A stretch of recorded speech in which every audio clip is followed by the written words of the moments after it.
Like I was saying, today we're going to do section 21 of module 3. So we're basically going to kind of continue a little bit from our section 20 part where we talked about our t-test, hypothesis testing, p-value and stuff. And so I like to think of this part as like kind of like a little more, I don't know if advanced, but like a little more in depth of like different things we can do and stuff like that. Okay, so one thing I do want to mention is that right now we still have this week, for section 21 and 22, and then next week will be 23 and 24 of curriculum. And then the week after that, we'll actually have our project. So one thing I do want to say is that looking forward to the project, which you guys haven't seen obviously yet, sections 20 and sections 21 are probably the most relevant, in my opinion, to the project.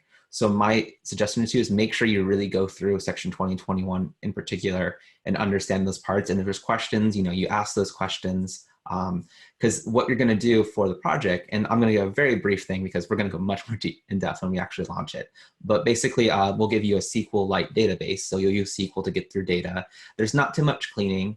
But then once you get that data, basically, we're going to have a business stakeholder kind of say, all right, this is what we want to find out for our business. And so basically, they present you with a hypothesis, and you have to decide, what kind of test, do you use effect size? Do you use a t-test? We'll later talk about today, a Welch's test and a ANOVA test, and say, okay, what are things that are relevant that I need to actually look at? And then present that to this business stakeholder back. Now, you also will have to determine a few of your hypotheses yourself to kind of follow up. So the idea here is a business comes up to you and says, oh, we want to learn about this. And you come back and say, well, I figured this out, but I think you also might be interested in these aspects of the business. So this is where we kind of have a little, kind of pretend oh, what would the business want?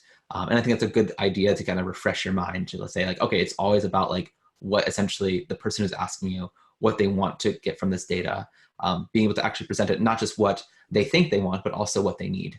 So it'll be a fun little project for us. But again, just reiterating, sections 20 and 21 are probably, in my opinion, the biggest sections that will be most relevant to the project. Okay. Any quick questions about that? I know I'm giving you very vague, very brief stuff. We'll go over it when we get closer to the project. But any questions about things I said? Cool. All right. So with that, we will go ahead and get into the material. And I'll go ahead and share my screen, which always takes me longer than I expect. Oh, okay, cool. Whoa, Windows moved around. Sorry.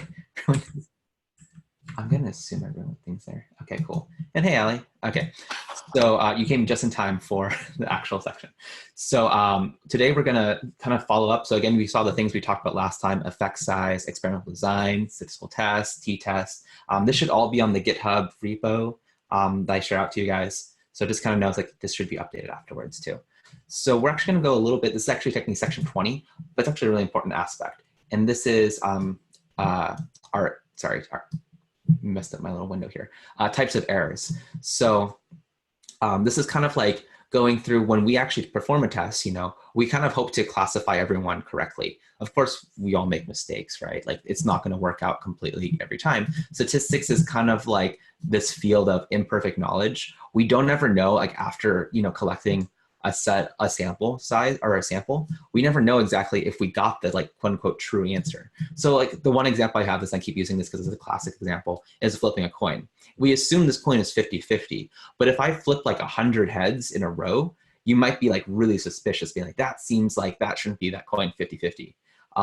In reality, right, as you guys probably, as we discussed before, just because I flip 100 coin or 100 times heads doesn't mean it actually is, a fake coin or a coin that, is rigged or some way. It's possible, very unlikely, but it's possible that maybe I just got really lucky or unlucky, however you want to see it, and I got a bunch of heads in a row.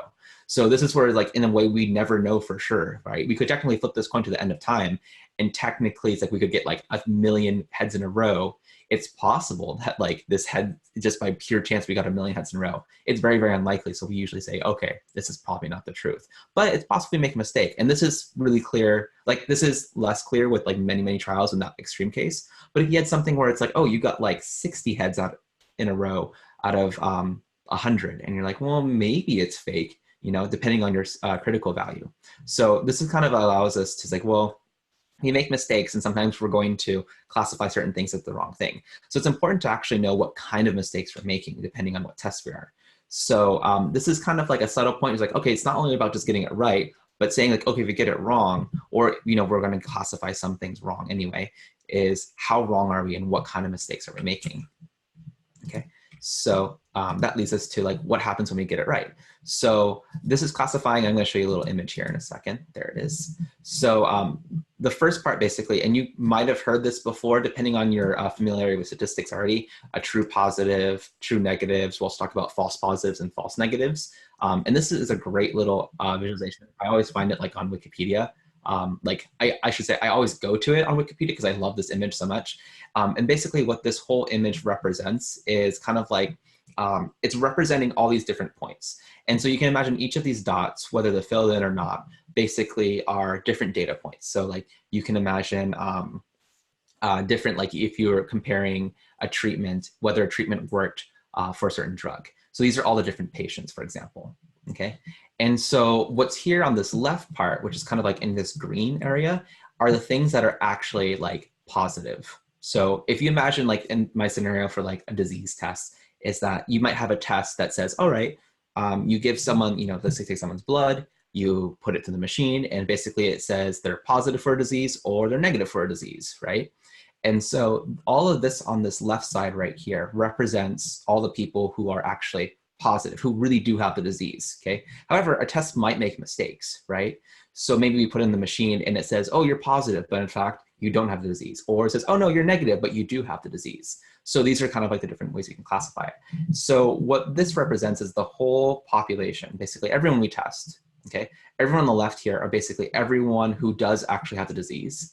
And the circle right here, ignoring the colors, that's just saying all the people that, or subjects, I should say, all the subjects that are classified as having positive, so actually positive for that test, okay? So what this means right here, this green part, are all the true positives. Basically, everyone we get who, one, has the disease, and two, the test actually marks him as having the disease, okay? Over here, and this is what you probably heard a lot of, is the false positives. So the false positives are the ones that the test says you do have the disease, but you actually don't, all right? And then over here, basically, are the true negatives. So the test says negative, okay? And they really don't have the disease. So they're like, that's good. Over in this kind of semi-greenish area, these are false negatives saying, okay, like you are, the test says you're negative, you don't have the disease, but you really do have the disease. And these are our false negatives, okay? So with those 4 different classifications, we can actually build a few like metrics. I'm saying like, what are we looking for? So you'll see this part, the curriculum doesn't really talk about this, but I thought I'd bring it up just because it comes up a lot in statistics and especially in medical field. Sensitivity and specificity, I'm gonna say, it's this word, right? I don't know my words, right? But anyway, sensitivity basically is talking about how many true positives you are. So basically, of all the people who are actually sick, how many did you actually say were sick, okay? And then on the opposite end, we have true negatives, right? How many people who don't have the disease, so they don't have disease, but, and your test actually says, oh, they are negative, they don't have the disease. So it's in this gray area over here. And our specificity basically is determining all the true negatives divided by all the possible negatives. So these two might be used a lot like in the medical field. This is also used in statistics. But really all it's saying is like, oh, how many true positives over all the positives and how many true negatives over all the negatives that were actually there, okay? So before I go forward for the rest of it, does everyone understand this little picture right here? So just re-emphasizing, within that circle is everything that the test says that is positive, and everything outside that circle, the test says is negative. And then of course the actual square down that middle, positive, and then negative, okay? Cool. So obviously there's sometimes we get it wrong, right? So we call these basically false positives and false negatives. You'll also hear these called type 1 and type 2 errors. So I'm going to kind of go back and forth a little bit just to kind of reinforce that these are the same thing, okay? So just know when you hear false positives, that is a type 1 error. And if you have a false negative, that is a type 2 error, all right? So I'm going to take this one at a time. So false positives is probably one you most commonly hear, just by osmosis of pop culture. If you ever watch Grey's Anatomy or any doctor show, they'll talk about false positives, or even people talking about a test they took, or like for a medical test, they might say a false positive. You might hear these kind of terms before. So it's probably you're most familiar with, at least with that concept. So this is actually done by the term alpha, okay? And so alpha, as we saw before, like is our critical value, right? So as we saw before, usually we said it's 0.05. Really, alpha is all it's saying is like, how many false positives are we allowing ourselves to make? And so this is why we have like a 0.05, which represents 5%, right? So basically just saying how many things we classified wrong. So remember, our false positive is how many times we said, oh, they are, you know, quote unquote positive, but they're in fact negative, like they should be classified as negative. So this alpha, depending on what situation you have, you might adjust it, but usually we have a 0.05. Okay, so about 5% of the time, we say like, well, you're okay to make a few mistakes because we're not gonna be perfect. So actually, before I go on to this next part, I kind of skipped over a question I wanted to ask you guys. So an extreme version of this, so I can see like how many true positives there are and how many false positives there are. What if I wanted to have like this sensitivity, basically get all the true positives? What's a really simple thing I could do to make sure everyone who has a positive disease, like is positive for the disease, is actually marked positive? And this is something that you really shouldn't do, but you could technically do this to increase your sensitivity.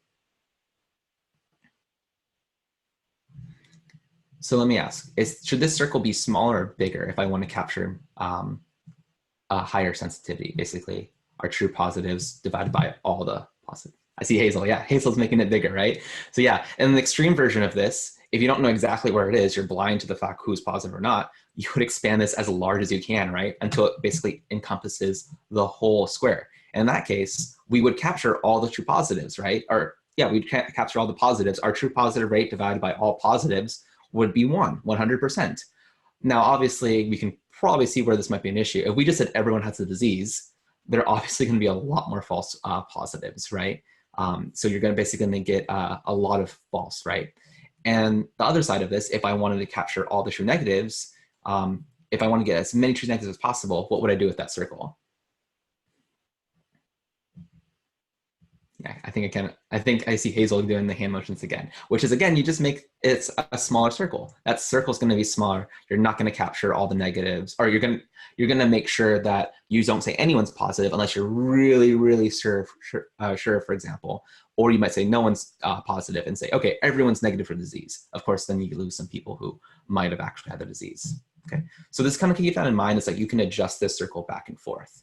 All right, and that's really what we're saying when we say, okay, we're okay with an alpha value of 0.05. It's saying how big of a circle do we have to make to allow us to have that many true positives, okay? Or I'm sorry, how many false positives we're allowed to get through. Okay, so hopefully that kind of makes sense. Thumbs up right now, thumbs down if you're like, eh. Okay, cool. All right, so this is the one that's probably a little less like not in our heads, is false negatives and type 2 errors. So I don't know about you, but I hate memorizing these things. Like type 1, type 2 always get mixed up in my head. So just note that we denote our false negatives with beta, right? So it's the second type of errors. It's the second Greek letter alphabet, beta, type 2 error. That's kind of like how I remember it. False positives is the one that always pops in my mind really easily. So I think, oh, that's the first one that pops in my mind. Type 1, alpha, the first letter. Hopefully that kind of makes some connection. I don't know, it helps me. But anyway, this we do not know the beta, and basically we're usually okay with a false positive rate or false negative rate of 20%, which seems kind of high. Like, I don't know about you guys, but basically these parts are related to this alpha and beta. And it turns out is that if we decrease the amount of times that we're okay with our alpha, like if we decrease our alpha, we can increase our beta, and we want to minimize them as much as possible, and basically get the right size circle and get that circle in the right place. But in reality is that we're going to have to make some compromises between the two. Okay, and so just kind of know that beta is in a lot of ways like the opposite of our alpha. It's saying how many things are we getting wrong because we're marking them as falsely negative where they should be positive. Okay, all right. Any questions so far? Okay, and just given this like diagram, I think most people can kind of figure out, like, okay, you can get the number of this in here and say, like, you know, what's a positive versus negative. Okay, So this leads us to, like, why should we even care about types, right? Like, we got it wrong. Like, that's all that should matter, right? And so this is where it really does matter about like what you're talking about. Because sometimes a false positive rate, a higher false positive rate might be more might be okay compared to a false negative rate. Like, it all depends on our example. So this is like the classic pregnancy example that like every statistics like class and like talks about, but basically it's a different types of errors. It's that this is a type 1 error, is that someone who is clearly not pregnant, they're being told they're pregnant, and someone who clearly is pregnant says you're not pregnant. So this is kind of like the classic, it's like, okay, like these are kind of obvious kind of errors. When it gets really subtle, or when it gets really important, is like when you have to follow up with things. So like when it's, what it's important, or sorry, mixing my words. When it's important to say, okay, I really care about type 1 errors, and type 2 errors are really important. So for example, if you make a lot of type 2 errors, and you're talking about pregnancy, for example, and say, oh, you're not pregnant, right? Well, maybe this person, for example, is like, oh, you're not pregnant, it's really hard, or it's a lot of these errors. You would find more people, it's like, well, okay, maybe they could have gotten more care for their pregnancy, or they could have done other things, or maybe, for example, they do more risky behavior because they should have been marked as pregnant, but they weren't, kind of deal. It's like, okay, maybe type 2 errors are really important. Versus type 1 errors is you're pregnant. I mean, I don't know, like the exact like things that would be like detrimental in the sense that it's like, oh, you're pregnant, but you're really not. Other than the fact that maybe that surprises, and you're kind of like afterwards, like a mental part. It's like, oh, like I thought I was pregnant, but I wasn't, and that can go either way, right? So this is where our different types of errors have different effects on what we care about. So I have a few kind of examples. Like, imagine you have a disease, and this is where like type 1 errors and type 2 errors really matter. So kind of a question, a disease is very deadly. What errors would matter more? So what would actually matter if we have, so I see Giovanna put type 2, right? Okay, I see some people type 2. So would someone like to share like why would type 2 error matter more if the disease is very deadly? Then the person would not seek care at the time. Right, yeah. So if you said, oh, you don't have the disease, you're fine, and then like the next day you drop dead, you're like, oh, wait, no, they had the disease. Well, that would probably not be good. We probably want to take that part. What would be the harm? Can anyone think of the harm if we said a type 1 error for this disease is very deadly, and we say like, oh, you do have the disease when you really don't? Would there be any harm in that? Okay, I see some nods. So tell me, what would that harm be? You would be taking medicine that could be like detrimental for your health. Good. Once you could be taking medicine, it's like, oh, you have disease, we need to give you this medicine now. And it turns out, oh no.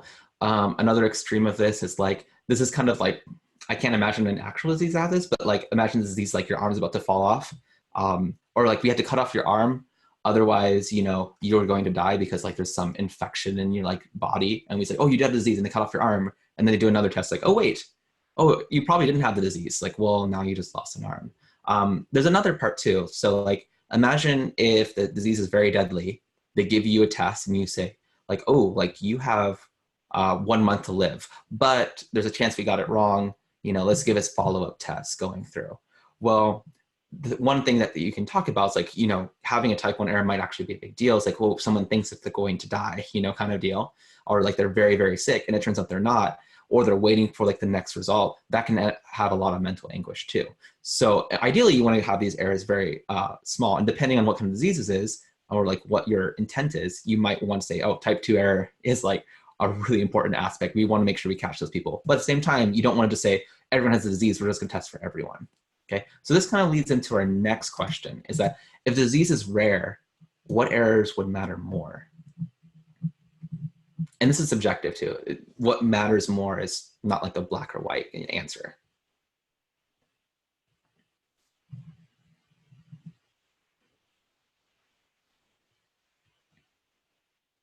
So any ideas here? And I think I kind of talked about a little bit. I think you guys might have an idea of like, if this disease is really rare, like what might matter?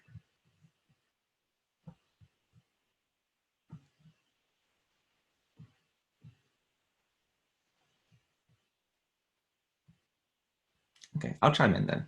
So like one thing, like for if a disease is really, really rare, right, is that you are by nature are probably going to make errors more frequently, right? So if the disease is really rare, maybe you're okay with getting a little more type 1 errors, because your type 1 errors, you're like, you know what, like we say you have the disease, but you really don't.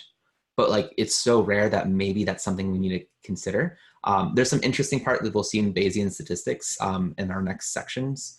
But basically it's like, it turns out if the disease is really rare, you're actually pretty likely, even though you're positive for the disease, even if the accuracy is very, very good, you actually have a pretty good chance of not actually having disease, just by the chances rare. So in this case, it might make more sense to have one error over the other. And this is where it all depends on what kind of, honestly, what probably matters more is not so much about the disease itself, but maybe how much mental anguish you're actually going to cause other people. Is like, hey, like if we case people, they have this disease, but it's super rare, we're going to get a lot of, type 1 errors. And so maybe that's something we need to drop, we actually have to consider that and drop that, because that causes mental anguish and stuff, especially the disease is not like detrimental to your health in the sense that like we need to do this right now, or we have a follow-up test. Okay. And so kind of going off of these factors, like what factors make the test matter more, or what factors would affect which errors would matter. One is basically, like if we don't catch the person who needs that treatment, what's going to happen to them, how quickly does the disease happen, how rare is this disease, does it cause any mental anguish waiting for another result of this disease? This is where like these different type 1 errors and type 2 errors actually matter, like, in what we have, and this is just the medical field. So again, it all depends on context.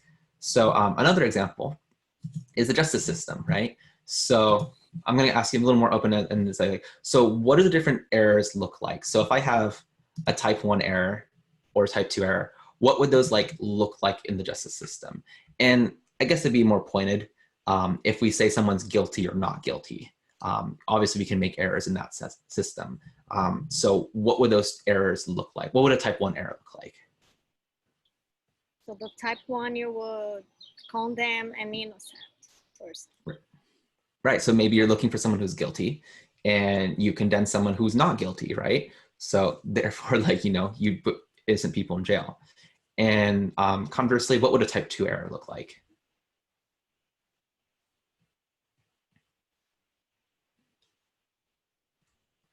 Just let go someone who's actually guilty. Right. So someone is guilty, you put them in a trial, but they get away with it, right? So that's type 1, type 2 error. So this next part here is kind of an interesting one. Which errors, at least for the US justice system, which errors would we say maybe matter more, at least in the way we present it? So type 1 error, yeah.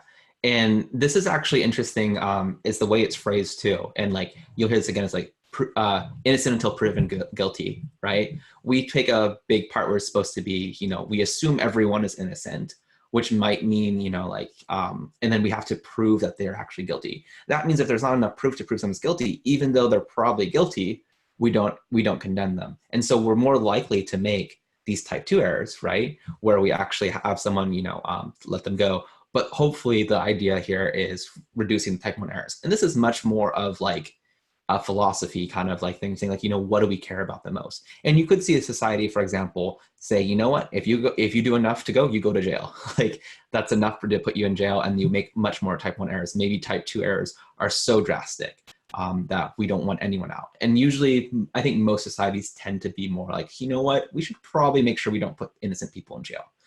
So ideally, that's probably what it happens. Whether or not that actually, the ideal is actually reached is a different kind of story. But the important part is to realize what kind of system you're looking for and what kind of errors you have.